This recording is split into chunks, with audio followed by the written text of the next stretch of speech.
Hey guys, welcome back to Anime Gossips. This is my recap for the anime ninja Kamui. The story begins with a man running for his life relentlessly from some scary-looking guys. He fights with them, whose identities are yet to be revealed. Unfortunately, he is defeated after several attacks on him. Elsewhere, a farmer who went to the farm in the morning is seen at his house at dawn, repairing his motorcycle. This is the Logan family. His son, Kyle, appeared behind him wearing a scary mask. He put on a scary mask called Oni to scare his father. Oni are scary demons from Japan. Kyle got the Oni mask from a friend who happens to be a surveyor from a trip. Logan had a nice family, and they had fun and joked with each other a lot, including the young lad Kyle. After dinner, the family was listening to the latest news on TV. It's news about the source of death in the brutal murder that happened in El Balkine on the 10th of that month. According to the report, the victim was lacerated multiple times with a very sharp object. The reporter's conclusion suggests that the murder was carried out by a criminal organization. Sarah was shocked while trying to figure it out with her husband. Then Kyle interrupts with a scary mask of Oni on him. Without hesitation, his father grabs him and takes him to bed. He tells him that if he doesn't go to bed, he won't be getting any birthday presents. After that, Logan meets with his wife to discuss the news.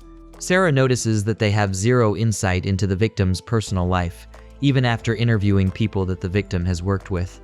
Logan tries to keep his wife's mind at rest, trying to console her that no one would find them in their hiding place, though the hidden secret has not been revealed. The next day, they continue living their lives and have fun as a family. They shop, go to the farm, and have fun like they usually do. On a fateful night, the news is brought to their attention again about a horrific murder that happened in a quiet residential area of St. Mark. It is stated that the killing has the same characteristics as the one that took place in High Park and in several other places. The authorities are confused, and the government has nothing to go on. There are no clues or connections that have been established between the victims. Once again, the wife starts panicking. On the 25th of that month, the whole family goes out for an outing for Kyle's birthday. They all have fun. The cake presented to Kyle is a Triger cake. His father sings for him, and then they play some games. His father presents a Triger mask to him as a gift. He claims he likes him in the mask more than the scary Oni one. After the fun, at night Logan wakes up from the bed after noticing some strange movements. He goes straight to a room close to the window to check how settled the place is, but notices that some scary-looking guys are standing outside. He tries to fight with them, but he is not able to overcome them. He hears the voice of his child Kyle. Meanwhile, another set of enemies has gone behind him to capture his family. He runs extensively to save the life of his family, but a needle is thrown at him straight at his throat. Amidst the pain, he struggles to reach out to his family. After crawling to his family, his wife and son were eliminated right before him by a strange-looking guy. After that, he was also eliminated. The police force arrived. The gang leader moved close to Logan to confirm his death. Then he and his team members went on their way. Unluckily for the police force, they were unable to find anything related to the incident. Logan had already been declared dead, but after 24 hours, he came back to life. It was shocking to the doctors and the medical agents around him. After his resurrection, the only thoughts that came to his mind were of his son and his wife. He was put on the hospital bed for treatment. The doctor in charge of him asked if he could remember what happened to him, but he kept asking about his family. Tears rolled down his eyes after he was informed that they were dead. FBI officers went to investigate him after they were informed that Logan was back to life. Mike, the head of the investigation team, and his assistant, Emma, interrogated him, but not a word came out of his mouth. Mike claimed that his intuition tells him that Logan knows more about the identity of the murderer. He left his contact information with Logan so he could contact him if he had anything to say. Also, secretly, Mike asked Emma to look or trail after Logan. Logan, on the wheelchair, went up to the rooftop of the hospital and just sat there. While Emma was looking after him, Logan thought about the moment when he was taken by one of the male nurses in the hospital to say goodbye to his family. As he was about to enter, the memories of his wife and son rolled in. Back on the rooftop, he was attacked by the same enemy who eliminated his family. He fought them extensively with rage all over him. Emma was afraid. She immediately contacted Mike. Mike also tried to contact Emma, but it was not going through. Later on, he found out that the hospital had turned into a bloodshed battlefield. Logan met with the boss, and he fights with him. After showcasing many skills, Logan defeated the boss. He had only a few questions for him. He asked how he was able to find them and how he was able to recognize them. At this moment, it was revealed that Logan's real identity and appearance were being hidden. He revealed his true identity by removing his disguise. After defeating the boss, he went to the mortuary to say a last goodbye to his family. Then he went straight to his house to reveal a hidden item, a ninja mask that belonged to him. After getting the item, he set the house on fire. Not only did he change his appearance, but he also changed his name. His real name is Higan. He went as far as tying the head of the assassin while still having the memories of his family fresh in his head. He fell unconscious thinking about his family. There an old man appeared to him, happily and eager to meet Higan again. The old man sent his condolences about Neri's death. The old man questioned him about his disguise, and Higan revealed that the organization found a way to see through the masking system they've been putting on. Luckily, the old man happened to be a doctor. He noticed that Higan used the secret art of Stark awareness, which can get him killed.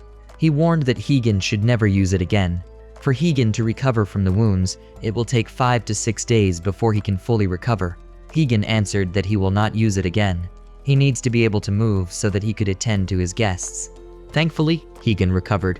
He woke up in a quiet room where the old man was treating him. The place happened to be where the leader of the assassin was tied.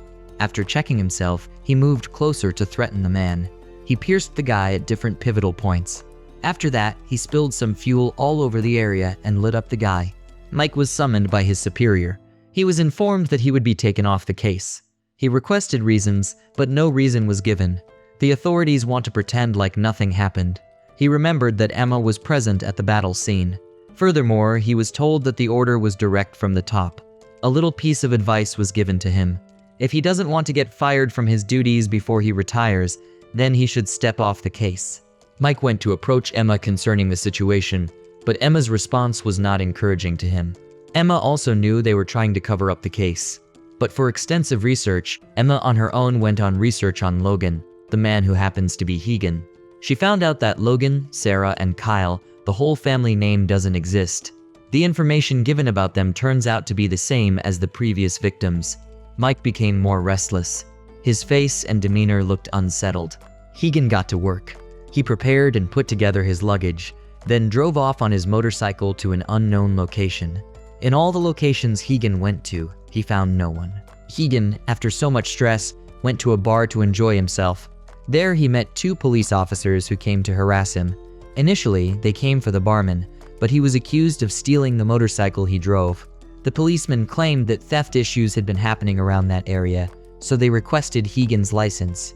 He got into a fight with them, then he drove off. Mike is found going through the newspaper while Emma enjoys playing VR. They both discuss getting Logan. During the discussion, Logan himself called, which happens to be Higan, through the contact address given to him by Mike. He contacted Mike.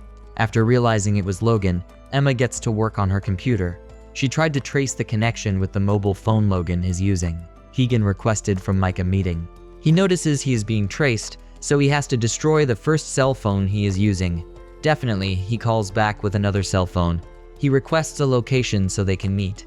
Mike scheduled their meeting at a Chinese restaurant in St. Mark called Long Hao Bao. Higan promised to be there the next night. Fortunately for Emma, Higan destroyed the second cell phone he was using to contact Mike. There is no way for her to trace the location of Higan. Before the meeting time, Higan went to the top of a roof to sightsee before he went forward to meet Mike. Mike went into the Chinese restaurant to discuss with the owner of the restaurant. The owner complained about Mike giving him orders unnecessarily. After a few discussions between the two, Higan arrived. He masked his face with a nose cover to hide his real identity. The first thing that came into Mike's mind is for Higan to uncover his face. He claims that he wants to know if he is talking to Logan, the man at the hospital. Then Higan showed him the contact address which he left. Higan moved close and requested if they got any leads about the serial murders. But Mike furiously pointed a gun at him to arrest him. While at that, a delivery man from Aauuza Eats keeps coming in to deliver. They interrupt the discussion times without number, but actually, they are on a mission. The last delivery man that came in intentionally came in to create a scene. He was after Higan. The fight begins between Higan and another ninja. They destroy many valuable things in the restaurant. Mike, without any knowledge, tries to end the fight with a mere gunshot. Higan's opponent was four-handed. Seeing that, Higan makes a move with techniques to create 4 hands for himself. They fight intensively, but at last, victory belongs to Higan. After Higan defeats the enemy, he introduces himself to Mike as Peking Duck. He also reveals his disguise ability to make Mike believe that he is still the same Logan they are in search of. He told him he is a ninja, same as the other guys that were murdered. Mike was bothered. He tries to recollect back to the other victims that were murdered. A group of gang members arrived at the front of the restaurant and started aiming gunshots at them. Next, they bombed the restaurant and fled. Thankfully, Mike is safe, but Higan left the scene. The ninja organization considers their exiles to be enemies as long as they defect. Master Yamaji, being the head of the ninja organization, ordered every single one of them to be eliminated immediately because the organization can't afford their secret arts to come to light. The ninja that was contracted realized Higan would be a tempting ally to fight with. Higan happens to be one of the most elite ninjas in the history of Japan. He has mastered countless fighting techniques. He also knew that Higan is merciless when it comes to eliminating his targets. He revealed to Master Yamaji that they've already killed him once. He also testified that the doctors pronounced him dead, but yet he came back alive. The person contracted believed that he must have used his secret art, a special technique that only the old ninjas could use. With all that being said, the concern of Master Yamaji is to eliminate him as soon as possible. He knew they must find a way to uncover his technique, and instantly, preparation started. After the discussion, it was revealed that the Reaper, another exile, has been killed by Zai. Before the death of the Reaper, he made Zai understand that the only reason they killed members of the organization is that they feared them. The Reaper made use of his technique, Blade of Wind, a technique that is impossible to defend against. It is a secret art technique of the Reaper, Flying Swallow, but Zai defended against it, and even eliminated him. Mike was informed by another officer that the Chinese restaurant belongs to a Chinese mafia, and the place is being used to launder money. The security authorities conclude that the fight happens to be a turf war between rival gangs. Mike was amazed and disappointed. He yells at the officer, but the superior officer intervenes. They both went for a long talk. The superior officer advises him to focus on his duties. His advice never changes. The officer left, telling him never to come in again until his retirement day, just to secure him and secure his life. Higan starts preparing a sword. While he was blacksmithing, the memory of his family rolled in again.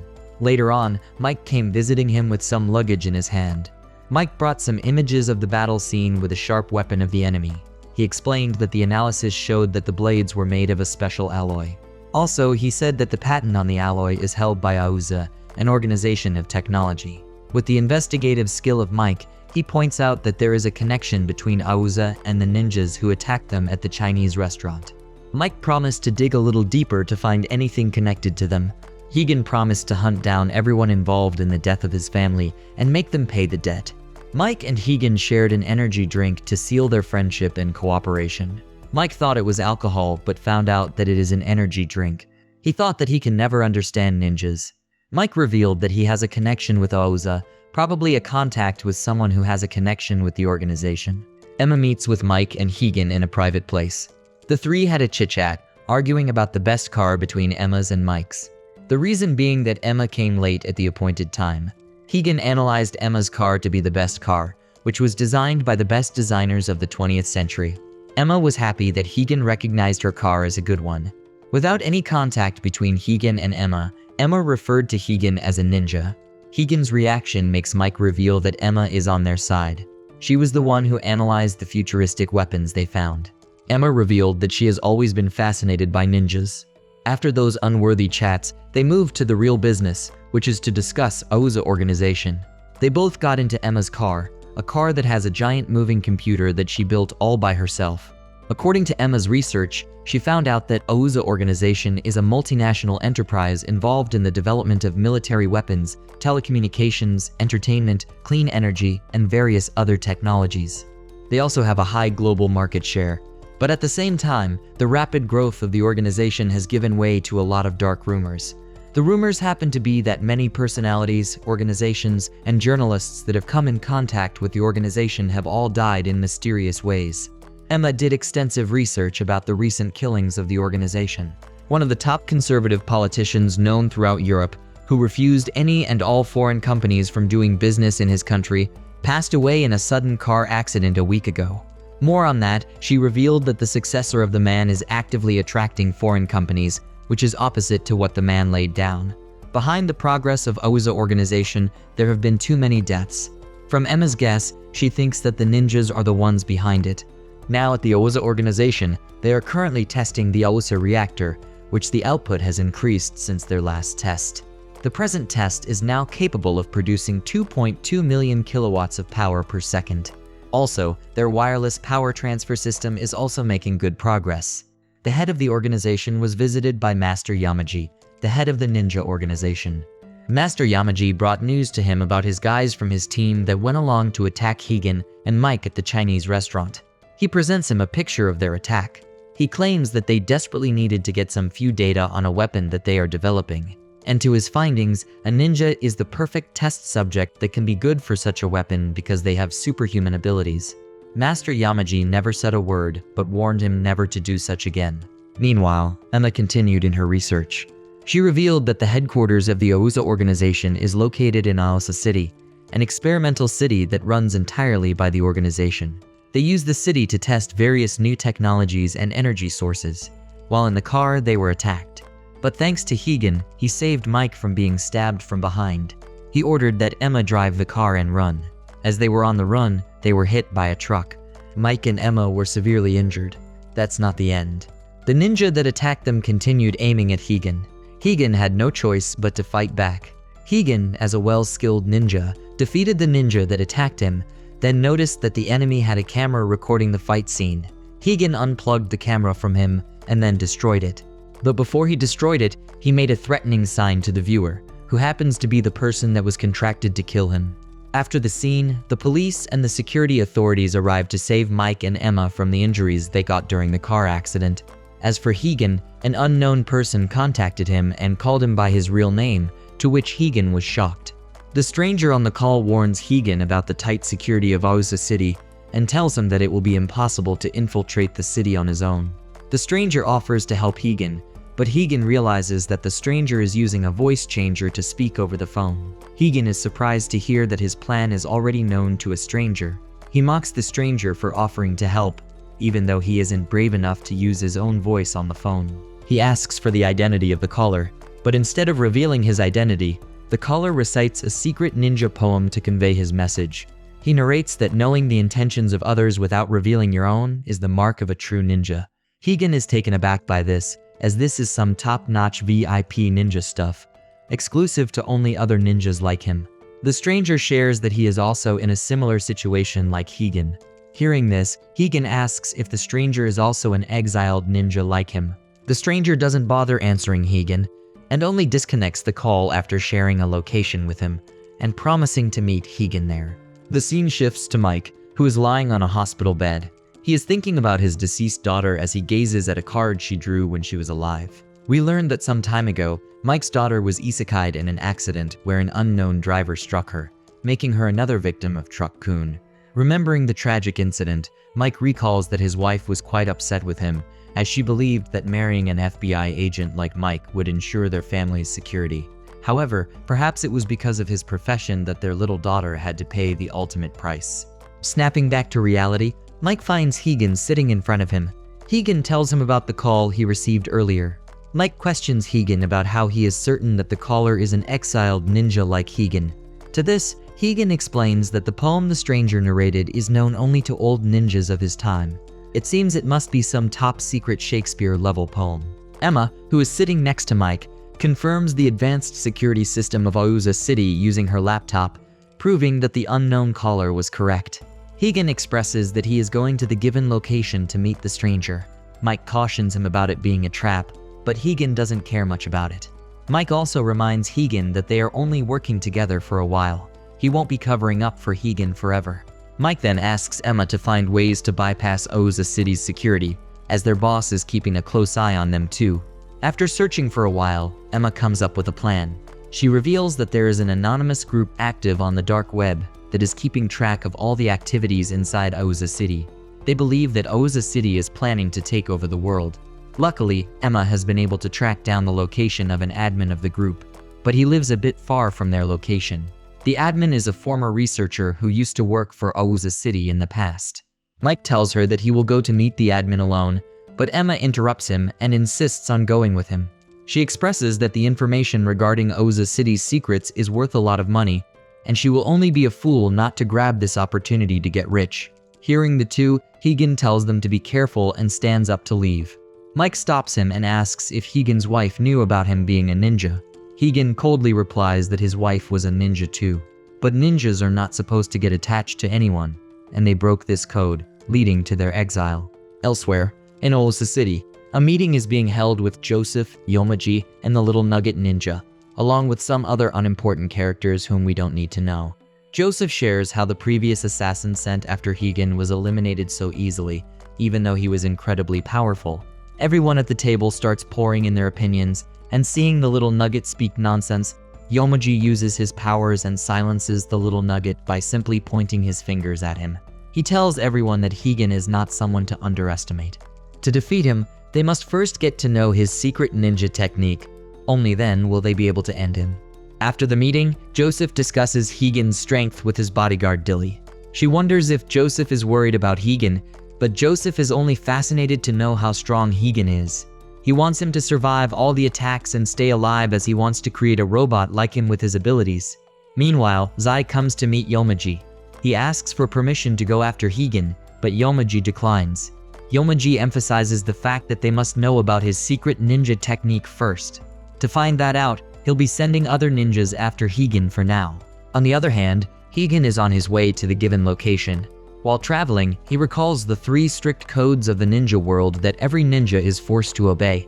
The first code is to never reveal their secret, the second is to never get attached to anyone, and the third is to consider their mission at hand as their main objective. A ninja must complete their mission or die trying. Elsewhere, 3 ninjas infiltrate a government facility. They steal some documents concerning national security and leave behind a trail of dead bodies. Afterwards, Higan, Mary, and Zai attending an oath-taking ceremony in front of the elder ninjas. Yomaji is also present among the elders. The 3 of them have emerged as the strongest ninjas of their clans, and it is time for them to learn their secret ninja technique, which they must never reveal to anyone. Later that night, the 3 of them gather to have a drink together. Higan jokingly mocks Zai to let him know about his secret ninja technique, to which Zai replies that he will not make the mistake, as they might have to face each other as enemies in the future. The 3 of them raise a toast to celebrate their becoming shinobis and their friendship. They probably passed the Chunin exams if we speak in the words of the Naruto universe. Soon afterward, Higan and Mary are assigned a mission together. During the mission, Mary gets hurt, and Higan decides to ditch the mission halfway to save Mary. He grabs hold of her and escapes from there by jumping into the river. Higan then takes care of Mary in a cave and helps her treat her wounds.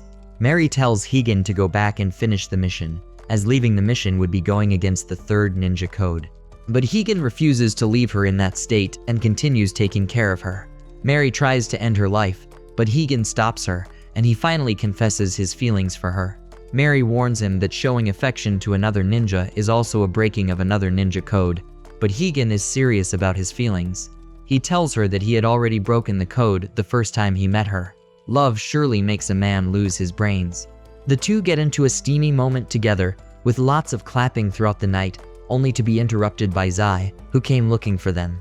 Zai realizes that something is fishy and steamy, and we are quickly brought back to the present. Higan is still heading towards the given location, while Zai recalls his shared past with Higan and Mary. He holds the same glass in hand that they had used to drink booze from on the night of their oath-taking ceremony. The scene then shifts to Mike, who is looking for the former employee of Aauuza City, who might have some valuable information with him. Just then, he receives a call from his boss informing him that he is released from the mission, and his partner Emma is also being assigned to another mission. Mike then meets with Emma, who asks him to have a meal together one last time. Meanwhile, Higan reaches the given location. He gets another call from the stranger, and the caller tells Higan that he made the right decision.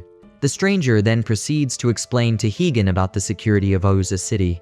He tells Higan that there are scanners at all the entrances of the city, and any person entering the city without permission gets showered by bullets by the drones flying above. There's a dome around the city that prevents the entry of aircraft too, thus making it impossible to enter the city from the sky.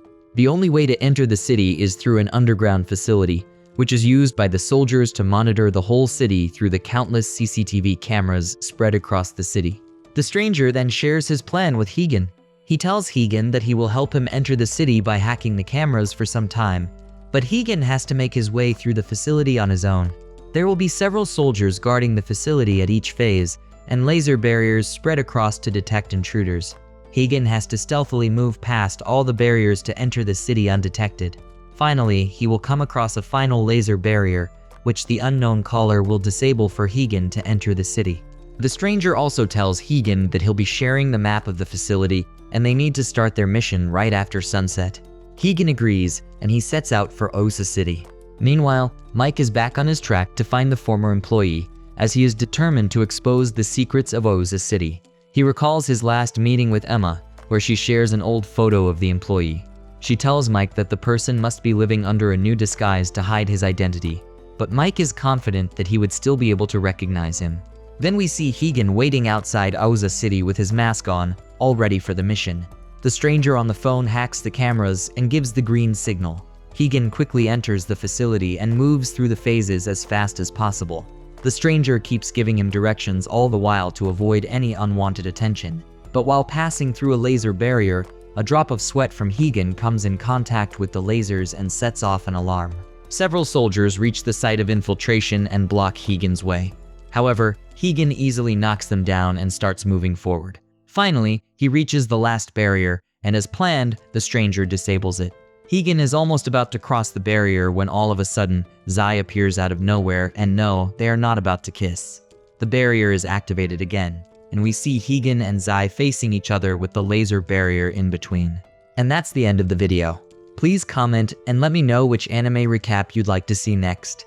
As always, if you liked what you saw, subscribe to the channel. I'll be uploading a lot of videos just like this one, and I'll see you in the next one. Till then, goodbye.